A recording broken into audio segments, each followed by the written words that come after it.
ادامه برنامه‌های رادیوی تاجیکستان.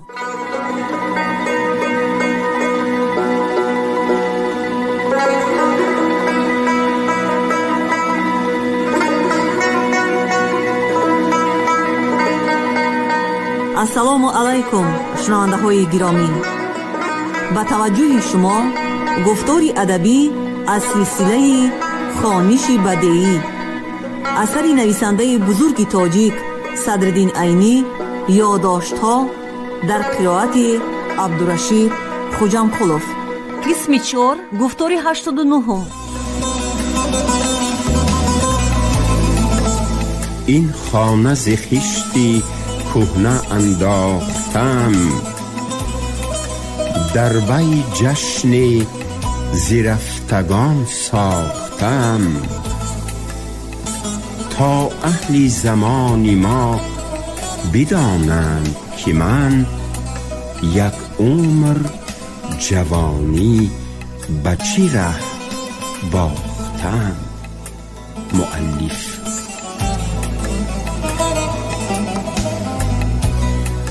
نبیره فیضی اولیا.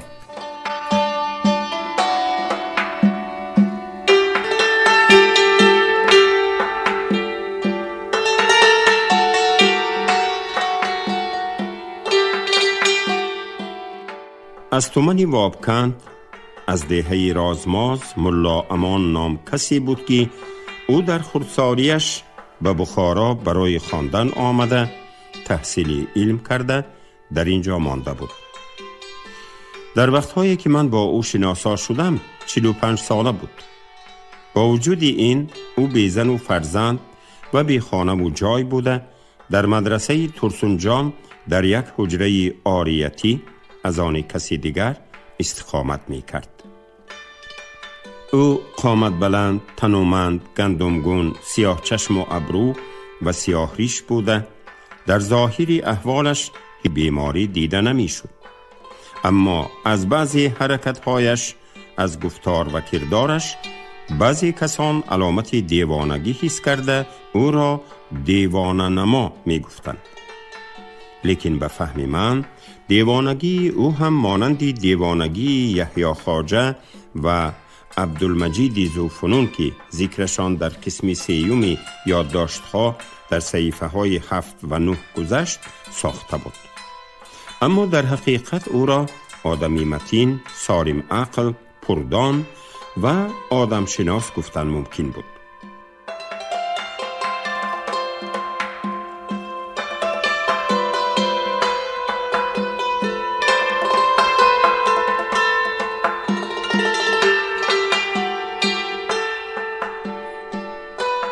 او از بعضی جهت، از جهتی به کلانان آن زمان به نظری تنقید نگاه کردن به یحیی خواجه و به ذوفنون مانندی داشته باشد هم از بسیار جهتها از آنها فرق داشت.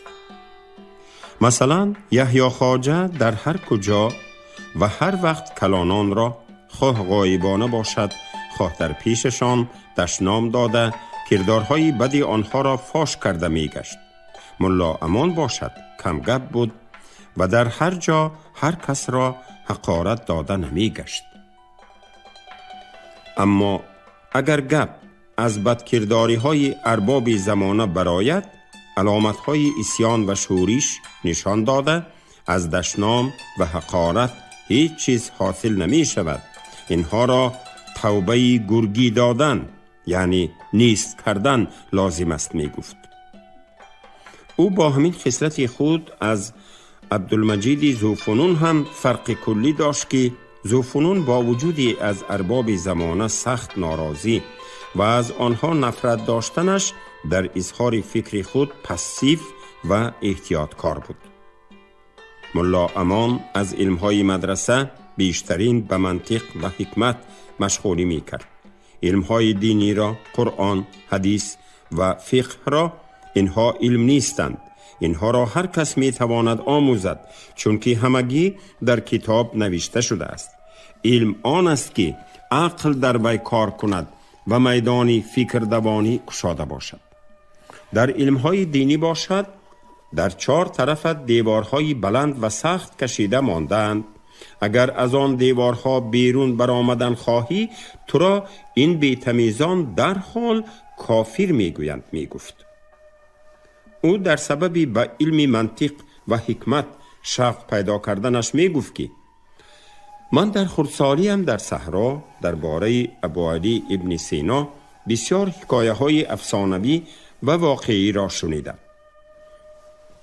من در آن وقتها در وابکند در سری مزاری میری خرد و میری کلان استقامت نموده در پیش ملاهای آنجا درس می‌خواندم و در دل خود قرار داده بودم که هر وقت برای خواندن به مدرسه های شهر بخارا روم، راه ابوعلی را خواهم پیش گرفت. من آن وقتها چنین می‌پنداشتم که در شهر بخارا پیروان ابوعلی سینا هستند. او سخن خود را دوام داده گفت: پدری مرحومم که مرا برای دور نکردن از خود رخصت نمیداد که برای تحصیل به شهر روم وفات نمود. من هم آزاد شده به شهر آمدم و در اینجا پرسکاو کردم که پیروان ابوعلی سینا را یابم. و من ملا حامد عرب را نشان دادند که تنها همین دوستدار حکمت و فلسفه است و او را می توان پیروی ابوعلی سینا گفت. من به آن کس شاگرد شدم. آن کس از علم منطق قدری معلومات داشت، اما از حکمت و فلسفه که مقصد اصلی من بود چیزی گفته نتوانست. کم کم پی بردم که حکیم و فیلسوف بودنی دامالله من تنها در این است که خود را به حکیمی و فیلسوفی شهرت دادن می خواهد. بنابراین به علوم دینی و عملیات دینی آنقدر اهمیت نمی دهد تا که ملا بچگان او را حکیم و فیلسوف گویند. او قدری آرام ایستاده باز دوام کرد: میدانی در دنیا بیشترین آدمان از پی شهرت می گردند. قماربازان، ورزشبازان، مرغبازان و خرکاران هم در عالم خود در جستجوی شهرت می باشند. علمای دینی هم با وجود ندانستنشان علوم دینی را خود را با عنوان عالم دینی شهرت دادند که این شهرت در بین گلبه سوادان خیلی به آسانی به دست در آمده است. حضرت استاد من هم مانند همین علمای دینی در حالتی که از حکمت و فلسفه بوی نبرده است با آسانی خود را به حکیمی و فیلسوفی شهرت داده توانسته است. در هر حال اگر از نقطه نظری شهرت پرستی نگاه کنیم، دامالله من نسبت به علمای دینی راه درستر یافته است، زیرا علمای دینی آنقدر بسیارند که اگر سگ را زنی به بالای آنها می افتد. اما در بخارای امروزه کسی که در حکمت و فلسفه شهرت یافته است تنها استاد من است که این شهرتی عظیم است.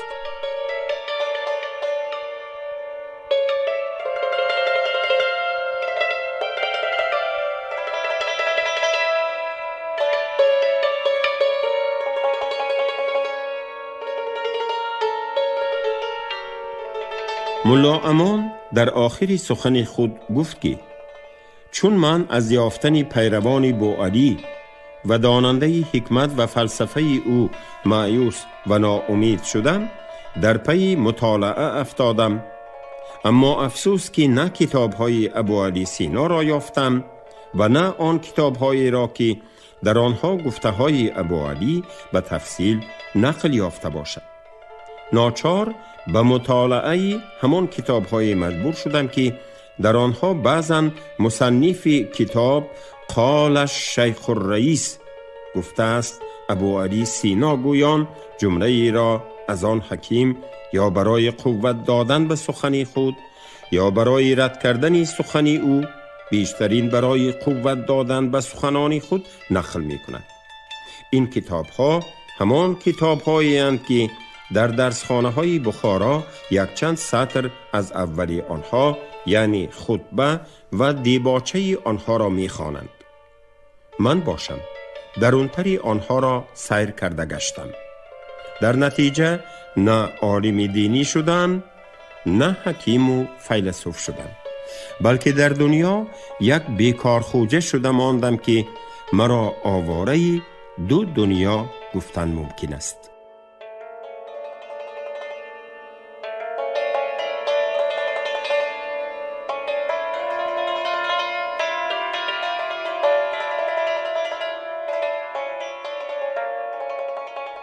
احمدی کله را دانشمندی بزرگ میگویند.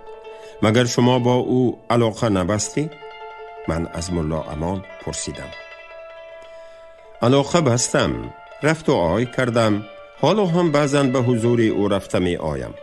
حقیقتا هم او بزرگترین دانشمندان زمانی ماست. لیکن من در دنیا نادانی سرگردان باشم، او دانشمندی است که سری کلاوه خود را گم کرده است، گفت ملا امام در جواب من و در راه تفصیل دادن این سخن خود دوام نمود. او در خردسالی بسیار علم و فضل را از خود کرده است. بعد از آن در دربار امیر افتاده است. رذالت‌ها و بی‌ترتیبی‌های آنجا را دیده دلتنگ شده است. بعد از آن با هیئت سفارت امیر روسیه را دیده آمده خواسته است که دری خانه امیر را هم به ترتیب اندازد. البته این خیال خام بود، زیرا به ترتیب انداختن و از مرداری ها تازه کردن خرخانه و گاوخانه ها ممکن است، چون که باشندگان آنجاها به آدم اطاعت می کنند. اما به ترتیب انداختن یک گله گاوان و خران که خود را حاکم مطلق و صاحب مرده و زنده آدمان می دانند و تازه کردن باششگاه آنها چگونه ممکن می شود؟ ملا امان دوام کرده گفت: چون احمد مخدوم در دربار امیر یگان کاری به مردم فایده‌ناک کرده نتوانست، دلتنگی او به دلگیری انجامیده از آنجا خود را کناره کشیده خانه نشین شد.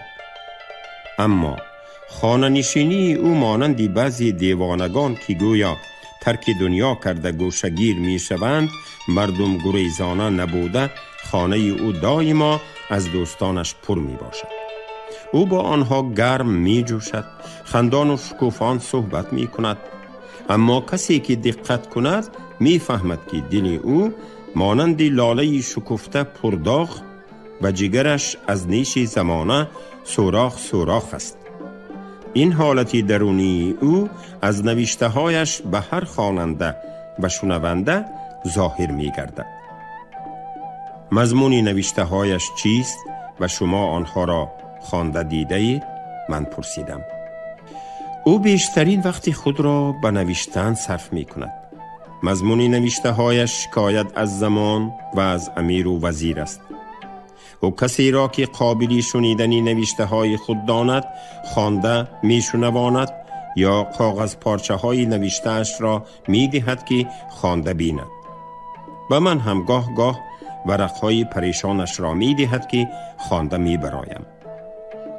ملا امان از سخن باز ایستاده قدری به فکر فرو رفت و بعد از آن به سخن در آمده گفت: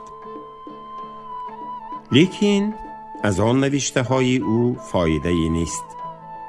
درست است که اگر در مملکت ما هم مانند مملکت های دیگر چاپخانه می بود و در وی کتاب های نو و از این جمله نوشته های احمد مخدوم هم چاپ شده می برآمدند و به خواننده بسیار دسترس می شدند، عجب نبود که با خواندن آن نوشته ها چشم بسیار ظلم دیدگان و از ظلم نفرت کنندگان گشاده می شد و همه یک جای سر برداشته این گرگان آدمخوار را توبه گرگی می دادند.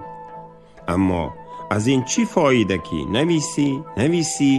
نویسی و آن نوشته ها را 5 کس 10 کس نهایت 15 کس از دوستان نزدیکت خوانده بینند و آن کاغذ پارچه ها در گوشه افتاده مانده در آخر خوراک موشان شوند.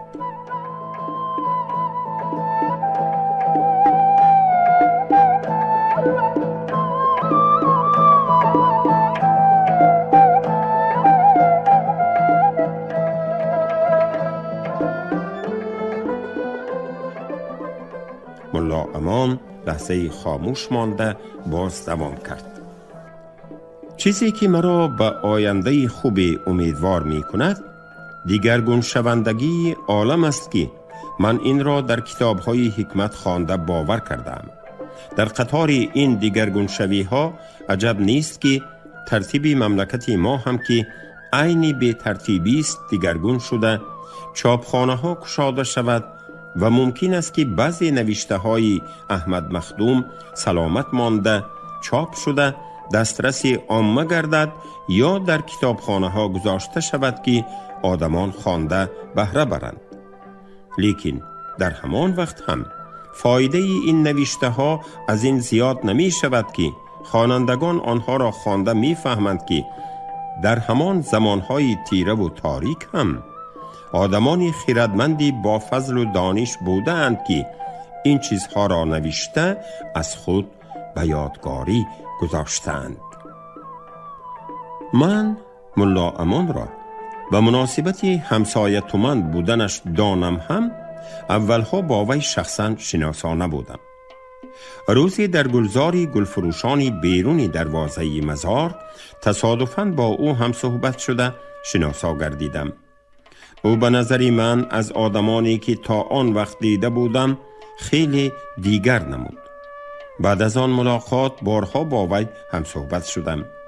بیشترین صحبتی ما در گلزاری مذکور واقع می شد، زیرا من عادتی وی را فهمیده گرفته بودم که در هواهای نغز گشتی روزها از شهر برآمده با آن گلزار رفته چای نوشیده هوای تازه خورده می آمد.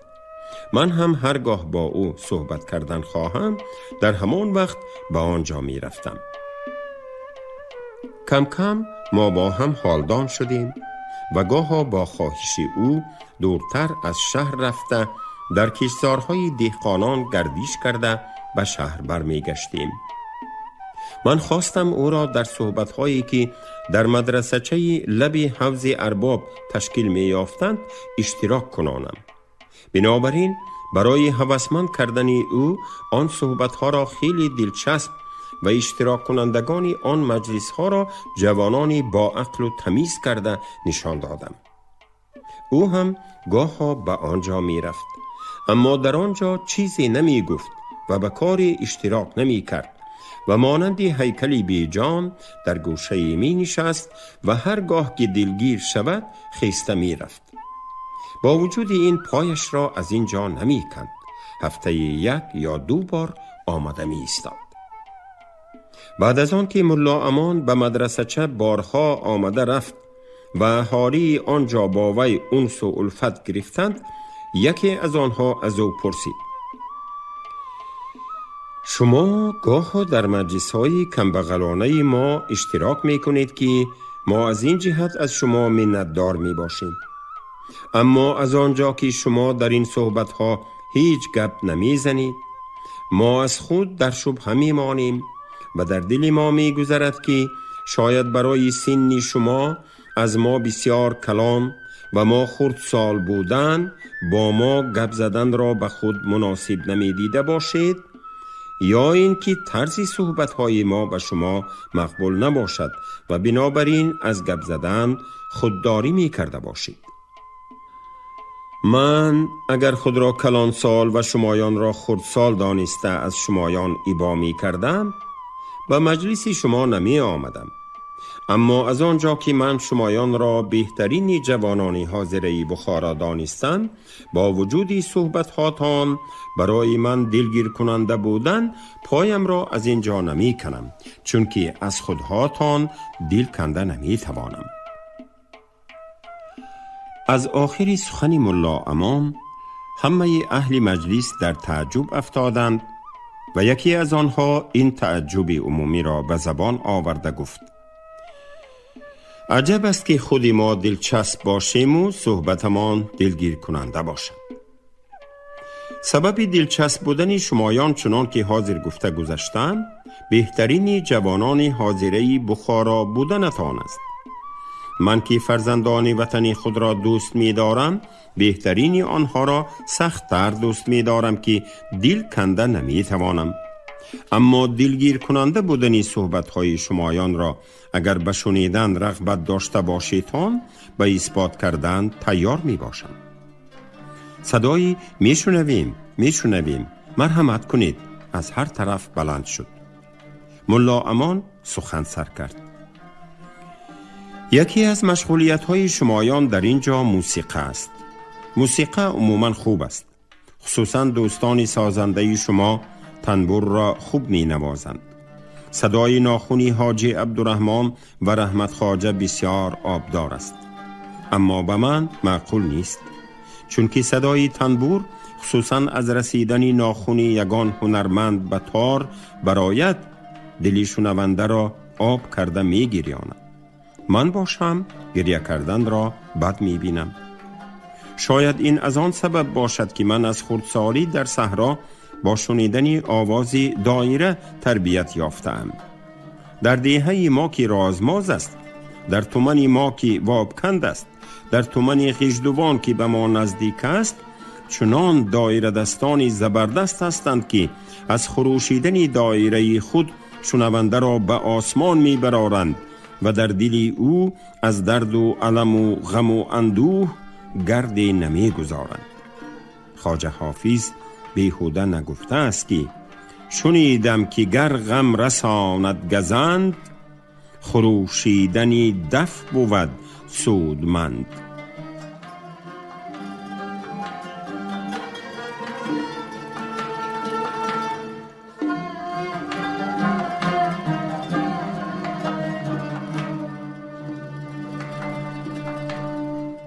ملا امان قدری خاموش ایستاده باز به سخن خود دوام کرد.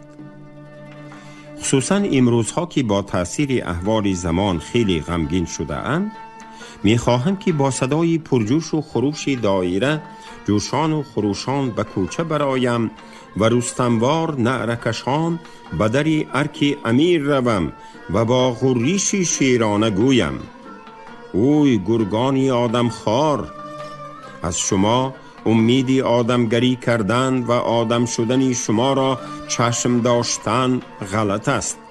شما را توبه گرگان دادن یعنی نیست کردن لازم است.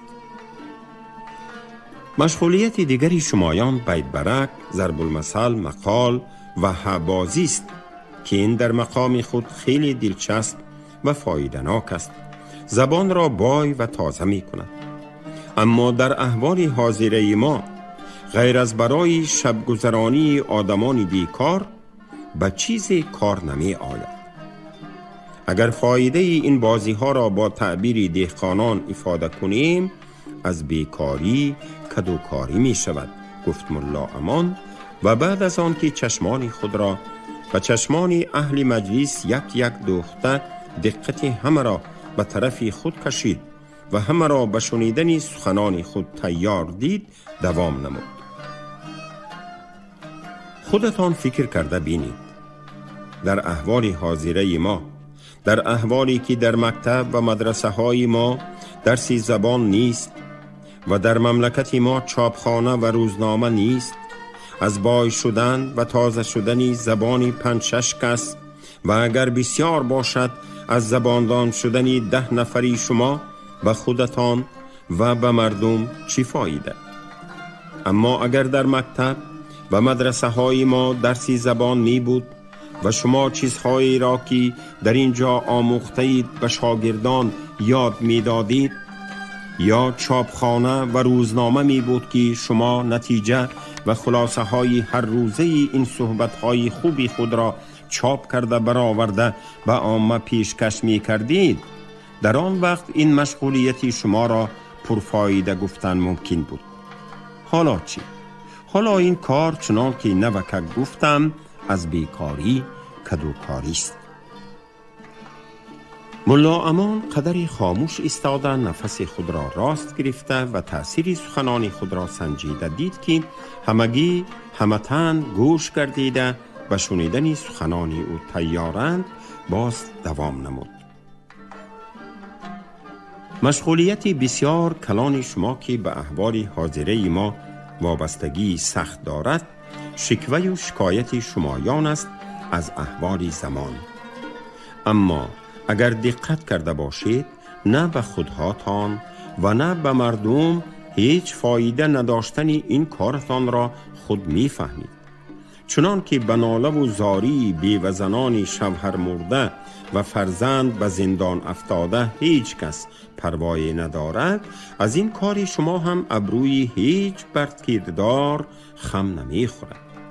آری، اگر نصیحتی بیدل را چنان که حاضر یکی از شمایان در بیت برک خواند که گفته است با سخت دلان شعار خود سختی کن، بردار به آهن آهنی تفته را به عمل آورده، گرگان آدمخوار را توبه گرگانه داده می توانستید، در آن وقت به مردم فایده کلان می رساندید.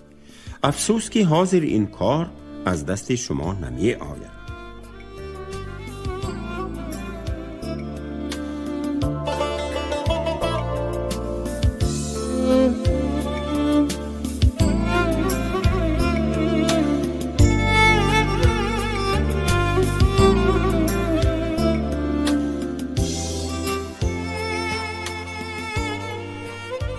ظاهراً این سخن ملا امان به اهل مجلس معقول شد که همه سر جنبانده گفته های او را تصدیق کردند و یکی از اشتراک کنندگان آن مجلس چنان حاجی مخدوم به میرشب کرد گویان به طرز مثال واقعه های در دو باب بالا گذشته را به یاد اهل مجلس و ملا امان رسانید.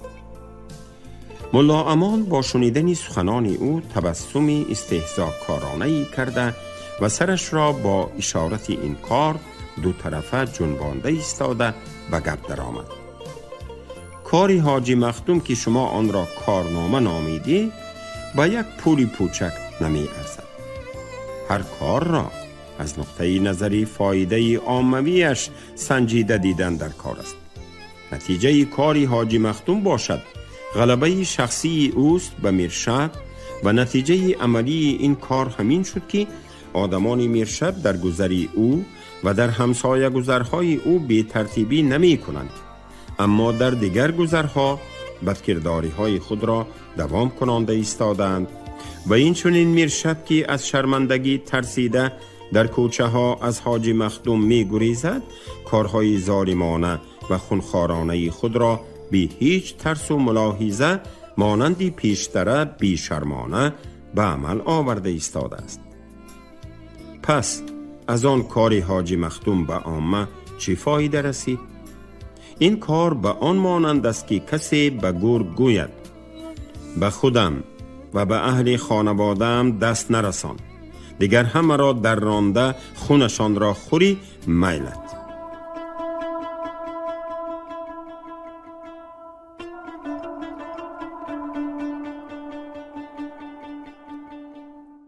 شما گفتار 89 را از روی اثری نویسنده بزرگ تاجیک صدرالدین عینی یادداشت‌ها شنیدید. راوی عبدالرشید خوجمقلوف، کارگردان شیرعلی نغزلی. پایان گفتار ادبی از سلسله خوانش بدیعی.